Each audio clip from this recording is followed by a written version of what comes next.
Madhava Kunja Bihari Jaya Radha Madhava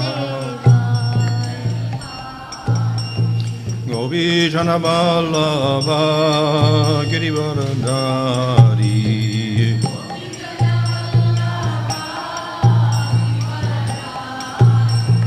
Yasoda Nandana Brajana Ranjana Jamuna Tira Vanachari Jamuna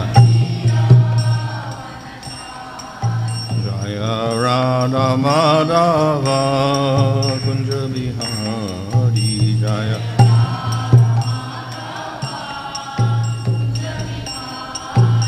Hare Krishna Krishna Krishna Hare Hare Hare Rama Rama Rama Hare Hare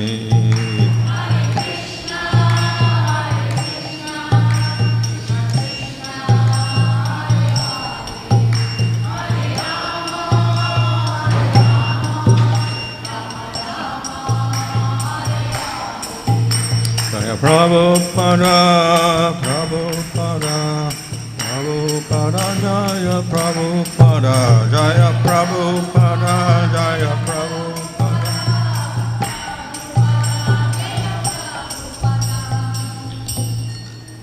Vaishnavas Bhavaraj Kacharya Sādhū Bhaktivedanta Samsara Prabhupada Ki Jai Acharya Thakur Ki Jai Prem Se Kahal Sri Krishna Chaitanya Prabhu Nityananda Sri Advaita Gadadhar Gaur Bhaktivinoda Ki Jai Shri Sri Radha Krishna Gopa Govida Shama Kunda Radha Kunda Giri Govardhan Ki Jai Shrivandavan Dham Ki Jai Navadip Dham Ki Jai Ganga Jamuna Tulsi Bhakti Devi Ki Jai Ananda Kodi Vaishnava Vrinda Ki Jai Samavata Bhaktivinoda Ki Jai Gaur Premanandi Glory to some of the devotees, all glory to some of the devotees, all glory to some of the devotees, all glory to Shri Guru and Shri Guranga, all glory to Srila Prabhupada.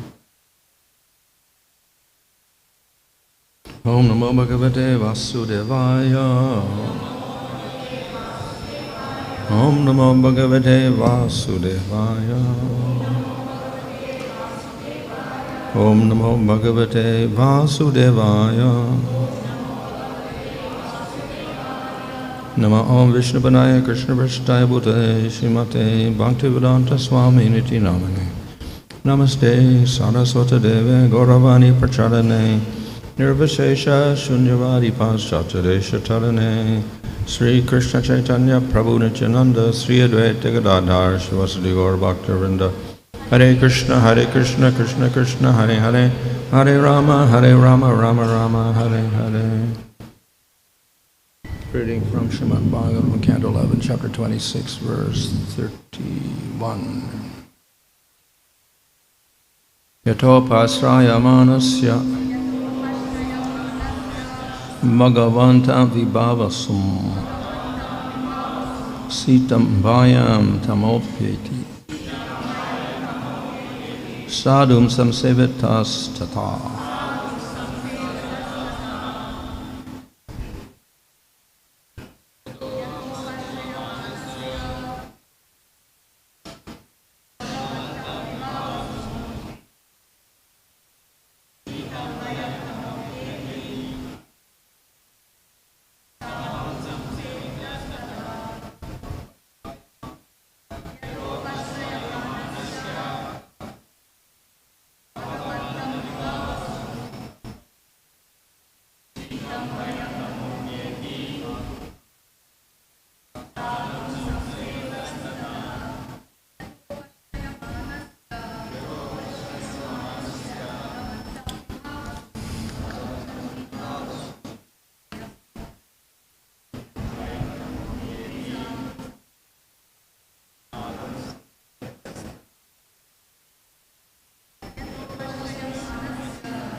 Yathā, just as upaśrayamāṇasya, one who is approaching bhagavantam, powerful vibhāvasum, fire, śītam, called bhayam, fear, tamo, darkness, apyeti, are removed.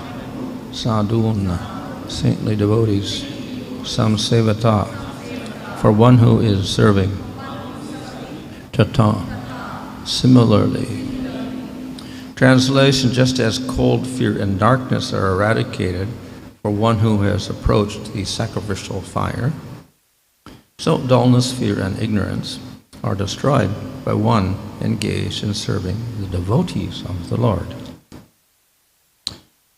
Purport: those engaged in fruitive activities are certainly dull. They lack higher awareness of the Supreme Lord and the soul. Materialists are engaged more or less mechanically in gratifying their senses and ambitions, and thus they are considered dull or practically unconscious. All such dullness, fear, and ignorance are removed when one serves the lotus feet of the Lord, just as cold, fear, and darkness are removed when one approaches a fire. Text 32. The devotees of the Lord, peacefully fixed in absolute knowledge, are the ultimate shelter of those who are repeatedly rising and falling within the fearful ocean of material life. Such devotees are just like a strong boat that comes to rescue persons who are at the point of drowning. Just as food is the life of all creatures, just as I am the ultimate shelter for the distressed, and just as religion is the wealth of those who are passing away from this world, so my devotees are the only refuge of persons fearful of falling into a miserable condition of life. Purport: those fearful of being dragged away by material lust and anger should take shelter of the lotus feet of the Lord's devotees, who can engage one safely in the Lord's loving service. So, though the process of bhakti and worship of the Lord has been indicated as the solution to the problems in the material world, and now another factor is introduced. பகவானின் பக்தி சேவை, அவருக்கு நாம் செய்யும் பக்தி செயல்களே இந்த ஜட உலகில் நாம் சந்திக்கும் பிரச்சனைகளுக்கு தீர்வாக அறிமுகப்படுத்தப்பட்டிருந்தாலும் இப்பொழுது வேறு ஒரு முறையும் அறிமுகப்படுத்தப்படுகிறது. So definitely one has to worship the Lord in order to eradicate all of the problems of this world. இந்த ஜட உலக பிரச்சனையிலிருந்து தப்பிப்பதற்காக ஒருவர் கண்டிப்பாக பகவானை வழிபட்டாக வேண்டும். So the previous verses were talking about how one should engage in devotional service of worshiping the Lord.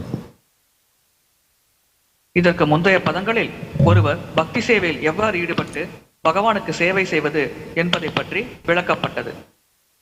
But how are we to get to that position of even worshiping the Lord? ஆனால் அவ்வாறு பகவானை வழிபடும் நிலைக்கு நாம் எவ்வாறு நம்மை உயர்த்திக் கொள்வது? Therefore, this verse advises that one should serve the devotees of the Lord.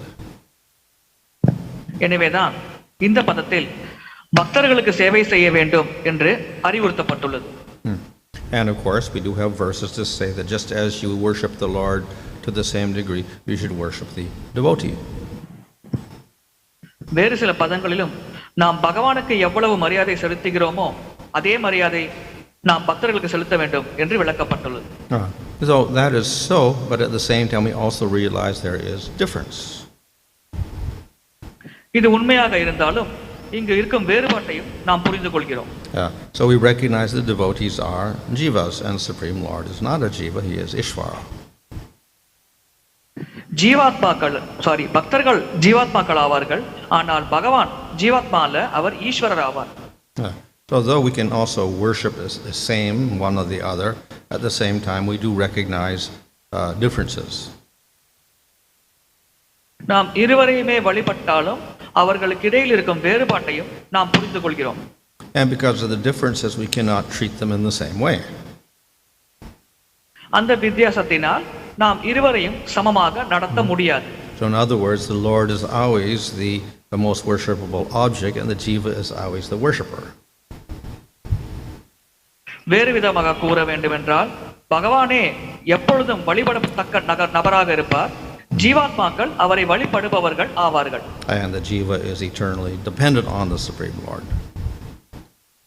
ஜீவாத்மாக்கள் நித்தியமாக பரமபுருஷ பகவானை சார்ந்துள்ளார்கள். So though the devotees get worship like the Lord, they can never change their position and become the Lord. எனவே பக்தர்கள் பகவானை வழிபடலாம், ஆனால் அவர்கள் நிலையை மாற்றி அவர்களால் என்றும் பகவானுக்கு சமமாக ஆக முடியாது. Therefore, even though we can say the worship is the same, it is also somewhat different because of that. எனவே இங்கே பக்தர்களும் வழிபடத்தக்க நபர்கள் என்று கூறினாலும் அவர்களுக்கும் பகவானுக்கும் சில வேறுபாடு உள்ளது. So we have rules for worshiping the Supreme Lord. பரமபுருஷ பகவானை வழிபட நமக்கு சில விதிகள் உள்ளது. And we cannot ignore those rules in worshiping a devotee. அந்த விதிகளை கைவிட்டுவிட்டு நாம் பக்தரை வழிபடக்கூடாது. Thus there is a rule that you cannot worship another person in front of the deity. உதாரணத்திற்கு பகவானின் விக்கிரகத்திற்கு முன்னால் நாம் வேறு ஒருவரை வழிபடக்கூடாது என்ற விதி உள்ளது. So therefore, as far as practical application, we cannot say that you worship the devotee exactly the same as you worship the Lord. There are some differences. எனவே நடைமுறை வாழ்க்கையில் நாம் பகவானை எப்படி வழிபடுகிறோமோ அதே வழியில் பக்தர்களையும் வழிபடுவோம் என்று கூற முடியாது. சில வித்தியாசங்கள் இரண்டிற்கும் இடையில் உள்ளது. Nevertheless, these statements are made to emphasize the great importance of the devotees. ஆனால் இந்த வாக்கியங்கள் பக்தரின் முக்கியத்துவத்தை வலியுறுத்துவதற்காகவே கொடுக்கப்பட்டுள்ளது. And though the Lord is ultimately the cause of bhakti, it usually goes through the devotees. பகவானே பக்திக்கு இறுதியான காரணமாக இருந்தாலும் வழக்கமாக அது பக்தரின் சங்கத்தின் மூலமாகவே ஒருவர் பெறுகிறார். So it is the devotees who can instruct a person how to do the worship of the Lord in order to get rid of all the suffering of Maya in this world. எனவே ஒரு பக்தரே ஒரு நபருக்கு பகவானை எப்படி வழிபட வேண்டும் என்ற உபதேசத்தை அளிக்கிறார். அதன் மூலம் அந்த நபர் இந்த பௌதிக உலகத்தின் துன்பங்களிலிருந்து வெளியேற முடியும். So therefore the service to the devotee is often glorified in the Srimad Bhagavatam. இதன் காரணமாகத்தான் பக்தருக்கு செய்யும் சேவையை Srimad Bhagavatam புகழ்கிறது. It is through the mercy of devotees that one gets faith, and after one gets faith, it's the faith that is the mercy of devotees by which you get instructions on how to perform bhakti. பக்தரின் கருணை மற்றும் சங்கத்தின் மூலமாகத்தான் ஒருவருக்கு நம்பிக்கை ஏற்படுகிறது. அவ்வாறு நம்பிக்கை ஏற்பட்ட பிறகும் அவருடைய அந்த பக்தரின் உபதேசத்தின் மூலமாகத்தான் ஒருவர் பக்தியில் தொடர்ச்சியாக முன்னேற முடிகிறது. So without the devotee we don't even get faith, so there's no possibility of performing bhakti. பக்தரின் சங்கம் இல்லாமல் நமக்கு நம்பிக்கையே உருவாகாது. அவ்வாறு இருக்கையில் பக்தி செய்வது சாத்தியமே இல்லை. So of course for many people the first motivation is to get rid of the suffering. பல மக்களுக்கு முதல் காரணம் பக்தியில் வருவதற்கு அவர்கள் துன்பத்திலிருந்து வெளிப்பட நினைக்கிறார்கள். So in this verse it mentions about getting rid of the cold and the darkness, etc. இந்த பதத்தில் அதைத்தான் குளிர் மற்றும் இருட்டு என்ற வார்த்தைகளை கொண்டு விளக்குகிறார்கள். So definitely by the association of the devotees then we perform bhakti and we can get rid of all the problems of the material world. பக்தரின் சங்கத்தின் மூலமாக நாம் பக்தி சேவையில் ஈடுபடலாம். அதன் மூலம் இந்த ஜட உலக பிரச்சனைகளிலிருந்து நாம் விடுபடலாம். But as I've said before, not only did we remove the suffering of the world, the devotee also advises bhakti by which you can get bliss. நாம் பக்தி செய்வதன் மூலமாக இந்த உலக துன்பங்களிலிருந்து மட்டும் தப்பிப்பது ஒரு விளைவுதான். ஆனால் பிரதானமாக அந்த பக்தருக்கு பக்தியின் மூலம் ஆனந்தமானது கிடைக்கிறது. So through the process of bhakti we get much more than simply the removal of the material world. எனவே இந்த ஜட உலக துன்பத்திலிருந்து விடுபடுவது என்பதையும் தாண்டி பல விளைவுகளை பக்தியின் மூலம் நாம் பெறுகிறோம். So the key to all of that of course is the service to the devotees. பக்தர்களுக்கு சேவை செய்வதே இவை அனைத்திற்கும் உண்டான பிரதான விஷயம் என்று கூறலாம். So in the next verse, of course, then it discusses the qualities of the devotees. அடுத்த பதத்தில் பக்தர்களின் குணநலன்களை பற்றி விவரிக்கப்பட்டுள்ளது. So he's fixed in the absolute knowledge. He's fixed in the Supreme Lord. அவர் அந்த பக்தர் பூர்ணமான ஞானம் மற்றும் பரமபுருஷ பகவானில் நிலைத்திருக்கிறார். Therefore, he's capable of delivering the Jivas from the ocean of material suffering. அதன் காரணமாக அவர் இந்த ஜீவாத்மாக்களை இந்த சம்சார சாகரத்திலிருந்து முக்தி என்ற பாதையை நோக்கி அழைத்து செல்வதற்கு தகுதி உடையவர் ஆகிறார். So the devotees are compared to a boat. எனவே பக்தர்கள் ஒரு படகோடு ஒப்பிடப்படுகிறார்கள். And the Jivas are drowning in the ocean of material suffering. ஜீவாத்மாக்கள் இந்த பௌதிக சம்சார சாகரத்தில் துன்பம் என்ற கடலில் மூழ்குகிறார்கள். So in the Chaitanya Charitamrita, there gives the example that the fool, he tries to, he's drowning in the ocean, so he grabs onto a dog's tail in the middle of the ocean and hopes he'll get rescued that way. Chaitanya சரிதாமிரதத்தில் இதற்கு ஒரு உதாரணம் விளக்கப்பட்டுள்ளது. ஒரு முட்டாள் கடலில் மூழ்கும் பொழுது அங்கே நீந்திக் கொண்டிருக்கும் ஒரு நாயின் வாலை பிடித்து தப்பிக்க நினைக்கிறார். So that will not save us from the ocean of material suffering. இவ்வாறு செயல்படுவதால் நாம் இந்த பௌதிக சம்சார சாகரத்திலிருந்து தப்ப முடியாது. But if we have a strong boat, then we can cross over. ஆனால் நம்மிடம் பலமான ஒரு படகு அல்லது கப்பல் இருந்தால் நாம் அந்த கடலை எளிதாக கடந்து விடலாம். So therefore, the devotees are the shelter for all the jivas in the material world. எனவே இந்த பௌதிக உலகத்தில் இருக்கும் அனைத்து ஜீவாத்மாக்களுக்கும் பகவானின் பக்தர்களே அடைக்கலமாவார்கள். So this is the function of the devotees in the material world. இதுவே பகவானின் பக்தர்கள் இந்த ஜட உலகில் செய்யும் பிரதானமான செயலாகும். But they are nothing but the conductors of the Lord's mercy. அவர்கள் பகவானின் கருணையை வழங்கும் பாத்திரங்களாக இந்த உலகத்தில் செயல்படுகிறார்கள். So they in no way feel proud. எனவே அவர்களுக்கு தற்பெருமை என்பதே இருப்பதில்லை. Whatever they accomplish in form of delivering people of the material world is actually done by the Shakti of the Lord. அந்த பக்தர்கள் இந்த ஜட உலக ஜீவாத்மாக்களை கரை சேர்ப்பது மூலமாக செய்யும் செயல் அனைத்தும் பரமபுருஷ பகவானின் சக்தியினாலே நடக்கிறது. But the Lord allows his Shakti be channeled through the devotees. ஆனால் பகவான் தன்னுடைய சக்தியை இந்த பக்தர்களின் மூலமாகவே ஜீவாத்மாக்களுக்கு வழங்குகிறார். So therefore the devotee should always be aware that whatever they do and whatever abilities they have for delivering jivas is actually coming from the Supreme Lord. எனவே பக்தர்கள் எப்பொழுதுமே நினைவில் கொள்ள வேண்டிய விஷயம் என்னவென்றால் அவர்களுக்கு என்ன சக்தி இருந்தாலும் அவர்கள் ஜீவாத்மாக்களை இந்த ஜட உலகிலிருந்து விடுவிக்கும் ஆற்றல் பெற்றிருந்தாலும் அனைத்தையும் அவர்கள் பரமபுருஷ பகவானிடமிருந்து தான் பெற்றார்கள் என்பதை நித்தியமாக நினைவில் கொள்ள வேண்டும். And in that way they will always remain with lack of pride. இவ்விதமாக அவர்கள் அகந்தை மற்றும் தற்பெருமையிலிருந்து விடுபட்டு இருப்பார்கள். So we know from the instruction of the Shikshashtakam that the devotee is humbler than a blade of grass.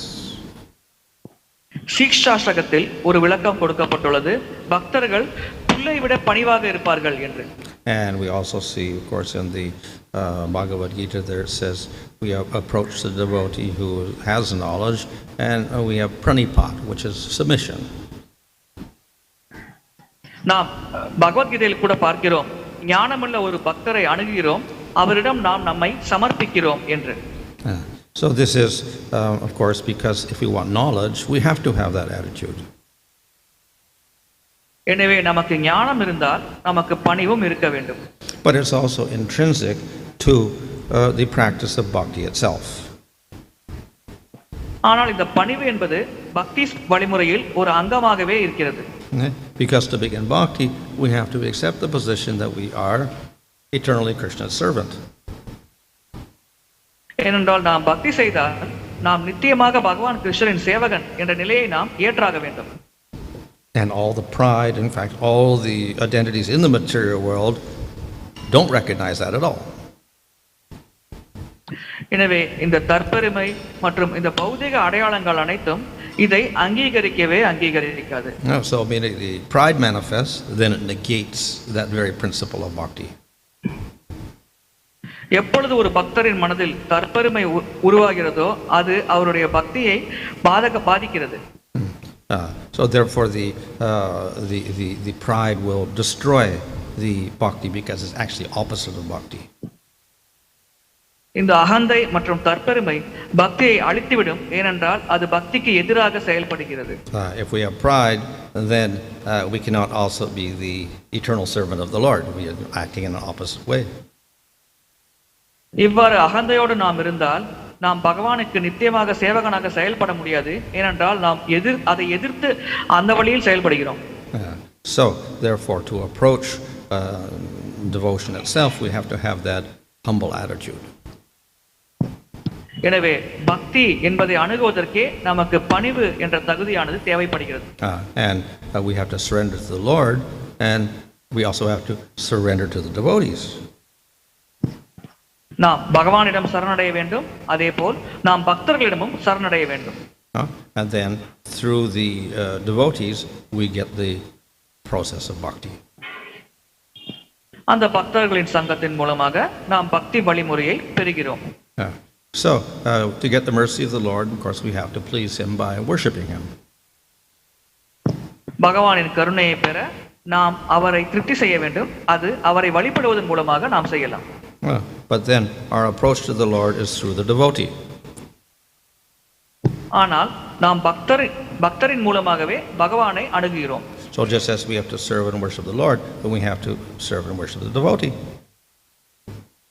எனவே பகவானுக்கு சேவை செய்து அவரை வழிபட வேண்டும் என்றால் அவரின் பக்தருக்கு நாம் முதலில் சேவை செய்து அவரை வழிபட வேண்டும். And then when He's pleased, then He delivers the knowledge. அந்த பக்தர் திருப்தி அடையும் பொழுது அவர் நமக்கு ஞானத்தை வழங்குகிறார். So that is the process, and that's why it is emphasized in Bhagavad Gita and by Chaitanya Mahaprabhu himself. இதுவே வழிமுறை. இந்த வழிமுறையை தான் பகவத்கீதையின் மூலமாக பகவான் Chaitanya Mahaprabhu வலியுறுத்துகிறார். So when the mention of service to the devotees is mentioned, that is the implication that we are serving them like we serve the Lord in order to qualify ourselves to receive that knowledge. பக்தருக்கு நாம் சேவை செய்ய வேண்டும் என்று கூறுவதன் மூலமாக பகவானுக்கு நாம் எவ்வாறு சேவை செய்வோமோ அதே போல்தான் பக்தருக்கும் சேவை செய்ய வேண்டும். அப்பொழுதுதான் நாம் ஞானத்தை பெற்று பூர்ணமான பக்தி சேவையை அடைய முடியும். Hare Krishna. We know in the nectar of devotion, it's mentioned that even initially when a devotee performs bhakti, kleshagni, all the kleshas go away. But the point is, even why the bhakti doesn't remove the quality of humility, a devotee being humble or being proud. Even we see, you said knowledge also is dangerous. Sometimes one becomes proud. Bhakti itself not remove this unwanted quality. Should a devotee endeavor to remove this, or the bhakti will remove it?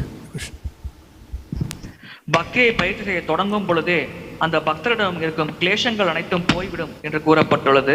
அவ்வாறு இருக்கையில் பக்தி செய்யும் ஒருவருக்கு ஞானம் இருந்து அகந்தை இருந்தால் அதை ஏன் இந்த பக்தி விளக்காமல் இருக்கிறது? அந்த பக்தர் எவ்வாறு இந்த அகந்தையை கைவிடுவது? So the first quality of bhakti is kleshagni, which means destroy all suffering. That includes karmas, and then desires, and then ignorance. And if we remove ignorance, then everything is removed. So it includes everything. பக்தியின் முதல் வேலையே கிளேசங்களை அழிப்பது. அது கர்ம வினைகளை அழிக்கிறது, ஆசைகளை அழிக்கிறது, அறியாமையை அழிக்கிறது. But the more subtle aspects take longer to destroy. ஆனால் சூட்சமமான விஷயங்கள் அழிப்பதற்கு நிறைய காலம் எடுத்துக்கொள்கிறது. And therefore we go through the process of anartha nivritti, in which gradually these anarthas are destroyed. இதன் காரணமாகத்தான் நாம் பக்தியில் அனர்த்த நிவர்த்தி என்ற நிலையை அடைகிறோம். அங்கே படிப்படியாக நம்மிடம் இருக்கும் அனைத்து அனர்த்தங்களும் அழிக்கப்படுகிறது. So that anartha nivritti takes place by the performance of bhakti itself. It's a stage of bhakti. இந்த அனர்த்த நிவர்த்தியானது நாம் பக்தி செயல் செய்யும் பொழுதே நிகழ்கிறது. அது பக்தியின் ஒரு நிலையாகும். However, if we never want to get rid of the anarthas, that's also a problem. ஆனால் நம் அனர்த்தங்களை கைவிட நாம் விரும்பவில்லை என்றால் அதுவும் நமக்கு ஒரு பிரச்சனையாகும். So the qualification for bhakti, of course, is yes, we have to think of ourselves as a servant of the Lord, and we cannot have too much material attachment. எனவே பக்தியின் பிரதான தகுதி ஒருவர் தன்னை பகவானின் சேவகனாக கருத வேண்டும், அதோடு அதிகமான பௌதிக பற்றுக்களை அவர் வைத்திருக்க கூடாது. So when it becomes very strong, it becomes the 10th aparad. அவ்வாறு பௌதிக பற்று நான் எனது என்பது அதிகமாக ஒருவரிடம் இருந்தால் அவர் 10வது அபராதத்தை நாமத்திற்கு எதிரான 10வது அபராதத்தை செய்கிறார். So if we can think we can maintain all of our material attitudes and we don't want to give them up, and we can also perform bhakti, then this becomes a problem. We're trying to go in both directions at once. எனவே நாம் பௌதிக பற்றையும் வைத்துக்கொண்டு அதே சமயத்தில் பக்தியும் பயிற்சி செய்வேன் என்று நினைத்தால் அது நமக்கு பிரச்சனையாகும். ஏனென்றால் ஒரே சமயத்தில் இருவேறு பாதைகளில் நம்மால் செல்ல முடியாது. Or it is like the wedding party going up the river and they got the anchor in it, so you have too much material attachment, you don't want to get rid of them, you do all the activities, you don't go anywhere. உதாரணத்திற்கு கப்பலில் நங்கூரத்தை போட்டுவிட்டு நாம் எவ்வளவுதான் கப்பலை நகர்த்த முயற்சித்தாலும் அந்த கப்பல் நகராது. அதே போல பௌதிக பற்றை அதிகமாக வைத்துக்கொண்டு பக்தியில் முன்னேற ஆசைப்பட்டால் நம்மால் பக்தியில் முன்னேற முடியாது. So in beginning bhakti with that faith, then we also have to have this attitude that though we have some attachments, we're also willing to give them up. எனவே பக்தியின் தொடக்கத்தில் நமக்கு அதில் நம்பிக்கை இருப்பதோடு பௌதிகமான பற்றுக்கள் நம்மிடம் இருந்தால் அதை கைவிடுவதற்கும் நாம் தயாராக இருக்க வேண்டும். And if we don't want to give them up and we keep indulging in them, then this is very difficult to advance. அவ்வாறு பௌதிக பற்றை கைவிடாமல் நாம் தொடர்ச்சியாக அதில் ஈடுபட்டுக் கொண்டிருந்தால் பக்தியில் முன்னேறுவது மிகவும் கடினமான விஷயமாகிறது. So it is like planting the bhakti lata in the garden and then watching the weeds grow and then saying I want to grow the weeds bigger than I want to grow my bhakti lata. Start watering the weeds. இது எதோடு ஒப்பிடப்படுகிறது என்றால் பக்தி என்ற விதையை தோட்டத்தில் விதைத்து அந்த செடி வளரும் போது இந்த பௌதிக பற்று என்ற களைகளும் சேர்ந்தே வளர்கிறது. நாம் களைகளை பிடுங்காமல் அந்த செடி வளர்வதை பார்க்க ஆசைப்பட்டால் அது எப்படியோ அதே போல்தான் இந்த நிலையம். Shastaka prayers, the third verse, Trinadapi Sunisena. The last line mentions Kirtanya Sudhahari. The question is, should we become humble, tolerant and develop the practice of respecting others, then chant sincerely, or by chanting sincerely we get all these three qualities? சீக்ஷாஷ்டகத்தில் நித்தியமாக பகவானின் நாமத்தை ஜெபிக்க வேண்டும் என்று கூறப்பட்டுள்ளது. எனவே நாம் இந்த தகுதிகளான பணிவு, பொறுமை போன்றவற்றை வளர்த்து கொண்டு நித்தியமாக நாம ஜபத்தை செய்ய வேண்டுமா, அல்லது நித்தியமாக நாம ஜபத்தில் ஈடுபட்டால் இந்த தகுதிகள் நம்மிடம் தானாகவே ஏற்பட்டு விடுமா? So there are favorable attitudes which are, we can also say, a prerequisite for continuing the process of bhakti. அது பக்திக்கு சாதகமான விஷயம்.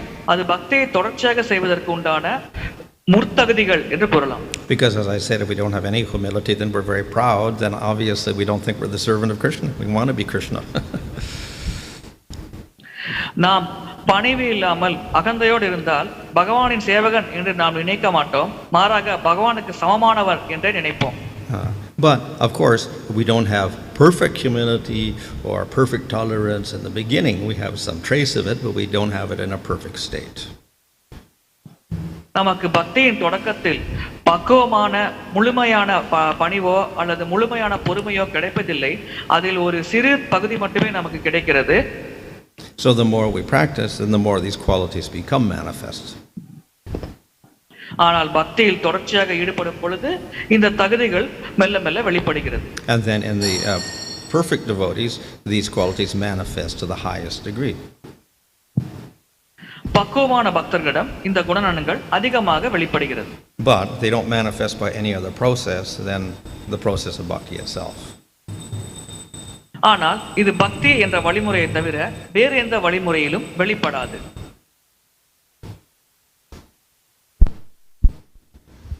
Online. Hare Krishna Maharaj, this is Gauramandal Das.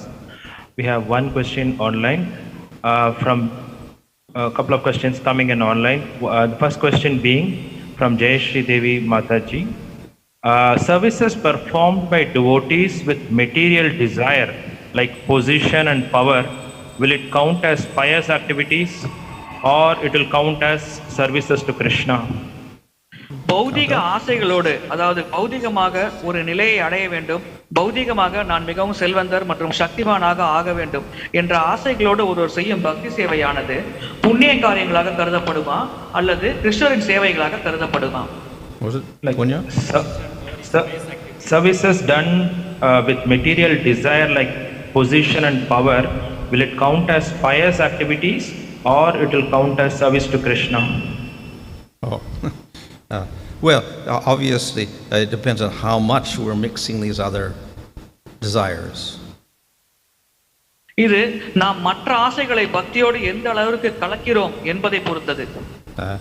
So, we do have, of course, the type of mixed bhakti where we want to get rid of our material suffering or we want to get some material gain, the arta jigasa arta jnani cha. So, these are types of mixed devotees. நாம் கலப்பட பக்தி செய்வோம், அதன் மூலம் பௌதிக துன்பங்கள் இருந்து வெளியேறுவது அல்லது பௌதிக ஆசைகளை அடைவது என்ற இலக்கோடு நாம் செய்வோம். இதுவே ஆர்த்தி அர்த்தாத்து ஜிக்ஞாசு ஞானி போன்ற நபர்கள் செய்வது பக்தியாகும். So because the person is worshipping Krishna and attempting to surrender to Krishna, then we term that bhakti. ஆனால் அந்த நபர் பகவானை வழிபட்டு அவருக்கு சேவை செய்ய முயற்சி செய்யும் காரணத்தினால் அதை நாம் பக்தி என்று அழைக்கிறோம். If the attempt to get this position or whatever material assets, we do it through pious activities, then of course it becomes even more mixed. இந்த பௌதிகமான நிலைமை மற்றும் பௌதிக செல்வத்தை அடைவதற்காக நாம் புண்ணிய காரியங்களோடு சேர்த்து பக்தி செய்தால் அந்த பக்தி இன்னும் அதிகமான கலப்பட பக்தி ஆகிறது. So we're mixing not only other desires, we're also mixing other processes. நாம் மற்ற ஆசைகளை மட்டும் கலக்கவில்லை, மற்ற வழிமுறைகளையும் பக்தியோடு கலக்கிறோம். So if these processes become very prominent and the bhakti becomes less, then we don't call it bhakti at all. இந்த பக்தி முறை இந்த வழிமுறைகள் அனைத்தும் அதிகமான வலியுறுத்தலை பெற்று பக்தியானது குறைந்து விட்டால் அந்த நபர் செய்வதை பக்தி என்றே நாம் அழைக்க மாட்டோம். It is bhakti misra karma. அதை நாம் பக்தி மிஸ்ர கர்மா என்று அழைக்கலாம். So in other words, it's not even bhakti. வேறு விதமாக கூற வேண்டும் என்றால் அது பக்தியே அல்ல. Thank you, Maharaj. This is a question from Jivana Gauri Hari Prabhu. A jiva gets delivered from material existence by the combination of various lords' potency, and devotees are one aspect. Could you please highlight on this? ஒரு ஜீவாத்மா இந்த ஜட உலகத்திலிருந்து வெளியேறுவதற்கு பகவானின் பல சக்திகளின் கலவை மூலமாக வெளியேறுகிறார். அதோடு பக்தர் என்ற ஒரு காரணமும் உள்ளது. இது எது பிரதானமானது என்பதை விளக்க முடியுமா? What Shakti? Which Shakti delivers the jiva? No, Okay. So, actually, we can say bhakti does everything. பக்தி அனைத்தையுமே செய்கிறது. So our acharyas refer to bhakti shakti, and by bhakti shakti we get kleshagni, subodha, etc., and ultimately it controls Krishna. ஆச்சாரியர்கள் அதைத்தான் பக்தி சக்தி என்று அழைக்கிறார்கள். பக்தி சக்தியின் மூலமாக நமக்கு கிளேஷாக்னி, சுபதா போன்ற விளைவுகள் நடக்கிறது. இறுதியாக நாம் கிருஷ்ணரை அடைகிறோம். Sometimes we speak of the mercy shakti. சில சமயம் பகவானின் கருணை என்ற சக்தியை பற்றி நாம் பேசுகிறோம். But that is also part of bhakti itself. அதுவும் பக்தியின் ஒரு அங்கமாகும். Okay, Maharaj, this is the last question. So, not everyone who is born in the Kali Yuga gets an opportunity for bhakti. Although sometimes it is said like bhakti is the birthright of the jiva. So, how to understand like not everybody gets an opportunity for getting the association of devotees? பக்தி ஜீவாத்மாவின் பிறப்புரிமை என்று கூறப்படுகிறது. ஆனால் இந்த கலியுகத்தில் பிறந்திருக்கும் அனைவருக்கும் இந்த பக்தியை பயிர் செய்யும் சந்தர்ப்பமானது கிடைப்பதில்லை. இதை நாம் எவ்வாறு புரிந்து கொள்வது? Well, part of the problem would be that the people may be unqualified, so even if they get mercy, they don't accept it. மக்களுக்கு தகுதி இல்லாமல் இருக்கலாம். இதன் காரணமாக அவர்களுக்கு பக்தரின் கருணை கிடைத்தாலும் அவர்கள் அதை ஏற்பதில்லை. If they don't have faith, then of course they don't have to accept, but then in this lifetime we may not see any effect. அவர்களுக்கு நம்பிக்கை இல்லாத பட்சத்தில் அவர்கள் அதை ஏற்க மாட்டார்கள். அதன் காரணமாக இந்த பிறவியில் அவர்களுக்கு பக்தியினால் எந்த பலனும் இருக்காது. So if we see that the Jivas, though they're exposed to bhakti, are not immediately accepting it, that does not mean that there's no effect. எனவே ஜீவாத்மாக்களுக்கு பக்தி செய்யும் வாய்ப்பானது கிடைத்தாலும் அதை அவர்கள் சரியாக பயன்படுத்திக் கொள்வதில்லை. இதற்காக அந்த அவர்கள் செய்யும் பக்திக்கு பலனில்லை என்று கூற முடியாது. It may take several lifetimes before they can accept. அதை ஏற்பதற்கு அவர்கள் பல பிறவிகளை எடுத்துக்கொள்ளலாம். So all we can do is expose them to the process of bhakti and nama sankirtan. நாம் செய்யக்கூடியது அனைத்தும் அவர்களை பக்தி வழிமுறை மற்றும் நாம சங்கீர்த்தனத்தில் ஈடுபடுத்த முயற்சிப்பதே ஆகும். Okay, Maharaj. Srimad Bhagavatam Ki Srila Prabhupad Ki.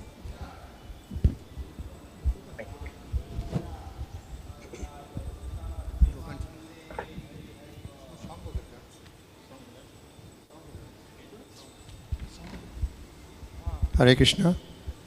So we all know that last month one of our dear devotees, Haricharan Prabhu, passed away. He was serving in the deity kitchen for many years, and today devotees will be having a small Smriti Sabha on his behalf, followed by a feast at 9:30. So we request devotees to be seated in the temple.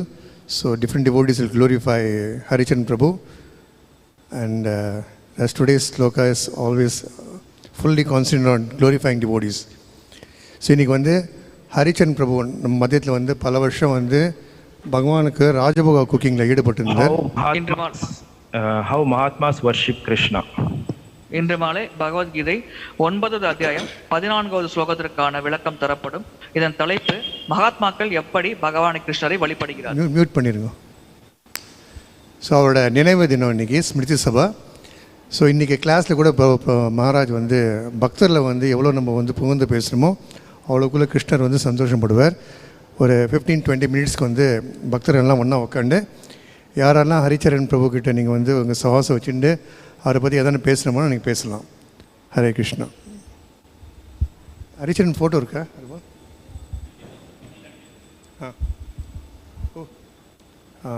அந்த song book இங்கே உட்காருங்க.